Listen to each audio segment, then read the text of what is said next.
It's a difficult problem if you have not learned about conic sections in pre-calculus. This is the general equation for an ellipse, like an egg shape, that has not been translated from the origin. Now the A describes, notice how A is underneath X, the A describes from the center of the circle, how far do we go to the left or the right? In terms of distance, it's always positive. So our A value is 5. B, which is underneath the Y, describes the distance from the origin up to the highest point and again down to the lowest point.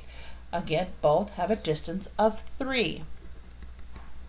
So when I plug that in, I have x squared over 5 squared is 25, and y squared over 3 squared is 9. Now let's look at this point here. We want to know this distance. I can see in both cases they're lined up, and the x value is 3. So when I substitute 3 in for x, the x coordinate, 3 squared is 9. 9 over 25 plus y squared over 9 equals 1. The goal is now to solve for y. So I'm going to use a calculator to do this work for me. I'm going to start by subtracting this to the opposite side. It's positive. To move it over to the other side, I'm going to subtract it. So 1 subtract 9 over 25. And I'm going to grab a calculator to do that tough work. 1 subtract 9 over 25. I'm going to turn it back into a fraction, and it's 16 over 25. So I've computed this part on a calculator. Again, it's 16 over 25. Now to isolate the y squared, I'm going to multiply both sides by 9. Opposite of dividing is multiplying. And y squared equals, I'm going to do this again on a calculator. Taking 9 divided by 25, taking 16 divided by 25 and multiplying it by 9.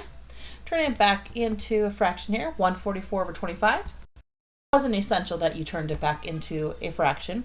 Now to isolate the y, I take the square root of both, and I could use a calculator. Again, I know the square root of 144 is 12, the square root of 25 is 5. Yes, this is a plus or minus, but when we're talking about distance, it's always positive. So this is the y value. If I put that into a decimal, 12 divided by 5 is 2.4. That means this distance here, or this a value, is 2.4 up, and down here this b value is a negative 2.4. And this question says, how far is it from here to here? Well, in terms of distance, this is a distance of 2.4, and from 0 to a negative 2.4 is also a distance of 2.4. 2.4 plus 2.4 is 4.8, or option D.